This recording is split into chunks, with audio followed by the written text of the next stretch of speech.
Hey, welcome to Gorbe Games. Hari ini gua mau bikin video tutorial buat kalian yang mau main Nintendo Wii pakai hard disk atau flash disk tanpa menggunakan disk fisik. Jadi ini cocok banget buat kalian yang sering gonta-ganti game tapi males buat gonta-ganti CD-nya. Yang pertama lu butuhin adalah Nintendo Wii pastinya. Tapi Nintendo Wii-nya harus udah ke soft mode. Gua asumsikan kalian udah ke soft mode ya. Jadi gua nggak akan bikin tutorial untuk nge-soft mode Nintendo Wii-nya di video ini. Selain Nintendo Wii yang udah ke soft mode, kalian juga harus udah nginstal si iOS di Nintendo Wii kalian. Caranya gue juga nggak akan bikin di video ini, tapi gue akan nyantumin link di deskripsi untuk kalian ikutin buat nginstal si iOS-nya. Nggak susah kok. Nah, selain Nintendo Wii yang udah ke soft mode dan si iOS, kalian juga perlu yang namanya Watt Installer. Watt Manager. Dan gue akan kasih linknya di deskripsi. Itu gue share langsung dari Google Drive gue. Kita buka di Google Drive.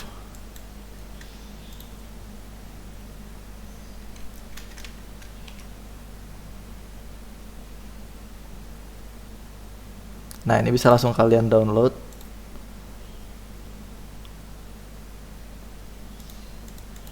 Oke. Nah, setelah kalian download, bisa langsung kalian ekstrak dan copy foldernya ke dalam folder apps yang ada di SD card Nintendo Wii kalian. Make sure folder ini langsung masuk ke dalam boot, bukan folder lagi ya. Oke, sekarang kita langsung aja ngedownload USB Loader GX-nya. Gua akan cantumin link ini di deskripsi juga. Buka ke Google Chrome. Dia akan auto download selama 5 detik. Dan kita lihat di sini 1271 itu adalah versi USB Loader GX yang paling baru, dimana lu bisa main game Nintendo Wii online tanpa harus nge-patch gamenya satu-satu. Selain itu lu juga mungkin butuh file ini. File Watt ini gunanya untuk jadi forwarder di Wii menu kalian, supaya kalian bisa langsung buka USB Loader GX dari Wii menu tanpa harus ngebuka Homebrew. Sip, USB Loader GX sudah ke-download. Di-ekstrak file 7Z-nya. Oke, setelah kita ekstrak, langsung aja kita buka foldernya. Copy folder yang ada di dalam folder apps, masukin ke dalam folder apps yang ada di SD card Nintendo Wii kalian. USB Loader GX sudah masuk. Kita bisa langsung ke tahap Nintendo Wii. Let's go. Ya, ini dia tampilan home menu di Nintendo Wii gua. Di sini kita belum punya USB Loader GX ya di forwardernya. Maka dari itu kita buka Homebrew channel. Sebenarnya USB Loader GX-nya udah bisa dipakai, tapi kita harus masuk lewat Homebrew channel. Nah, untuk memudahkan di kemudian hari, ya gua akan menginstal forwarder dari USB Loader GX yang tadi udah kita download. Masuk ke Watt Manager. Oke. Select iOS version to use. Gua akan pakai 249. Nah, emulator device disable. Select source device WSD slot. Oke. Nah, ini adalah directory dari SD card kita. Gua deng. Nah, ini Watt yang tadi kita udah download. Install ya. Oke, tungguin sampai kelar. Sip, pencet home button yang ada di Wiimote kalian.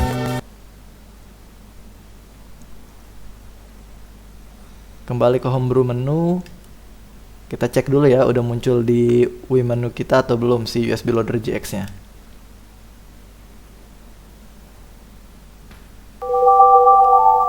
Sip, itu dia USB Loader GX-nya. Kita langsung buka aja. Start.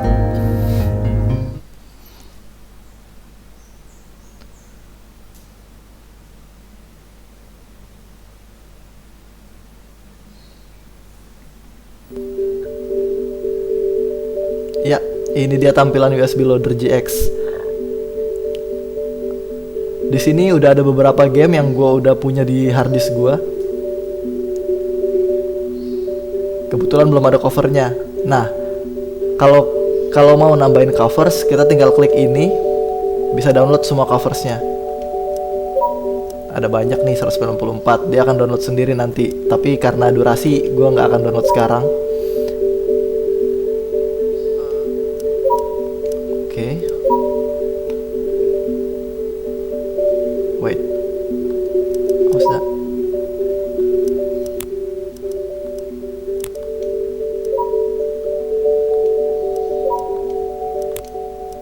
Oke. Ini semua list game gue. Nah, gue akan jelasin satu-satu yang ada di interface dari USB Loader GX ini. Kita mulai dari ini yang tadi gue udah bilang, ini untuk mendownload covers. Udah. Di sini adalah favorites. Dia akan nunjukin game-game apa aja yang udah pernah lu kasih tanda favorit. Di sini gue udah ngasih di Tales of Symphonia. Nah, terus cara nambahin favoritnya gimana tuh? Kita klik gamenya. Di sebelah kiri bawah ini ada bintang. Nah, kita klik aja salah satu bintangnya. Itu akan muncul di bagian favorites tadi. Yap, itu dia. Nah, setelah itu sebelahnya adalah search features. Jadi lu bisa nge-search game apa aja yang mau lu mainin.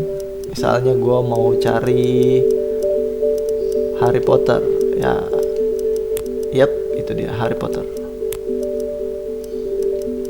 Habis pencet itu, kalau lu udah nemu, langsung aja pencet B. Iya, lu bisa mainin Harry Potternya. Terus setelah search, di sebelahnya ada ini adalah sort. Oh sorry, gua hilangin dulu fitur searchnya. Nah, ini nge-sort gamenya, urutan gamenya dari, kalau gambarnya bintang berarti dari favorites. Kalau ini dari seberapa banyak kita mainin. Ini apa ini ya? Saya juga nggak tahu ya. Nah, kalau ini sih yang paling gampang. Dia akan ngurutin dari alfabet. Dan setelah itu sebelahnya adalah title sources. Lu bisa pilih, lu mau nampilin game-game Wii aja atau GameCube aja atau dua-duanya, atau lu mau nambahin channel NAND. Channel NAND ini tuh biasanya yang kayak forecast channel, news channel yang ada di Wii menu lu. Tapi gua rasa nggak penting, jadi gua nggak centang. Oke. Sebelahnya ini adalah kategori. Lu bisa bikin kategori apapun sesuka lu. Jadi lu cuman buka kategori. Misal lu bikin kategori FPS, lu klik itu, maka yang muncul semua adalah game-game yang lu masukin ke kategori FPS itu. Setelah itu sebelahnya adalah ini mode listing. Ya kayak gini jadinya. Sebelahnya kalau kita mau ngelihat mode lain, ini adalah mode, gue nggak tahu namanya apa. Ya pokoknya kelihatan akan jadi kayak gini. Sebelahnya lagi adalah mode view cover. Ini nggak ada covernya semua karena belum gue download. Sebelahnya lagi adalah view channel. Ini lebih mirip kayak Wii menu yang di depan tadi. Dia akan nampilin animation banner instead of cover. Terus sebelahnya adalah parental. Ya ini parental feature sih. Oke. Buat ngelock USB Loader GX. Gue nggak pernah coba sih, jadi gue nggak tahu ini apa. Tapi kayaknya sih, jadi kalau misalnya lu lock, anak-anak lu kan jadi nggak tahu tuh cara nge-unlocknya. Dia jadi nggak bisa main sampai lu yang izinin, lu yang buka parental controlsnya, so mereka bisa main. Setelah itu di sebelahnya adalah fitur untuk install CD. Ya karena gue nggak masukin CD, jadi nggak ada CD-nya. Fitur untuk install CD ini, lu masukin CD original Nintendo Wii lu untuk kemudian di-rip masuk ke dalam harddisk lu. Jadi lu nggak perlu pakai CD lu lagi kalau emang lu punya CD originalnya. Ini fiturnya sama kayak CD yang tadi. Ini settings, macam-macam settings yang ada di dalamnya, ntar gue jelasin. Ini untuk nge-reload dari SD card lu. Ini buat buka homebrew. Oh salah, ini adalah directory homebrew lu. Ini untuk balik ke homebrew atau ke Wii menu. ini untuk matiin atau standby. Standby ini biasanya dipakai kalau lu ada fitur Reconnect 24 yang mana lu bisa kirim-kirim message lewat message board yang ada di Wii. Kalau lu nyalain standby ini, Nintendo Wii lu mati tapi fitur internetnya akan masih nyala. Tapi kalau full shutdown ya bener-bener mati. Biasanya kita ngelihatnya juga indikatornya adalah di lampu yang ada di power. Kalau standby warnanya oranye. Kalau full shutdown itu warnanya merah. Sedangkan kalau nyala kan dia warnanya kuning. Oke, semua udah gue jelasin. Tinggal settings. Di dalam settings ini kita bisa nyeting biar semua game yang ada di USB Loader GJX kita ini bisa dimainin online lewat private server Wimpy. Caranya kita masuk ke loader settings, cari private server, pilih wimpy.de. Ya, sisanya sih default aja kayaknya ya. Ya sisanya sih settingannya sesuai preferensi kalian aja. Sama di hard drive settings ini, kalau misalnya hard disk eksternal kalian itu punya partisi, pastiin game or install partitionnya adalah partisi yang isinya adalah game di hard disk kalian. Kalau di hard disk gua ada dua partisi, yang satu WBFS isinya game Nintendo Wii semua, dan yang satunya NTFS semua isinya kerjaan gua. Jadi nggak mungkin ada gamenya, maka gua pakai yang WBFS aja di partisinya. Udah nggak ada yang perlu disetting lagi sih kalau menurut gua. So yeah, that's it. Udah selesai tutorial gua. Semoga bisa membantu kalian atau semoga kalian suka. Silahkan di like kalau mau di like, di subscribe kalau mau di subscribe. Kasih tahu teman-teman yang mungkin butuh bantuan soal ini. Semuanya udah, kalian bisa langsung mainin gamenya. Ya, thank you. Bye.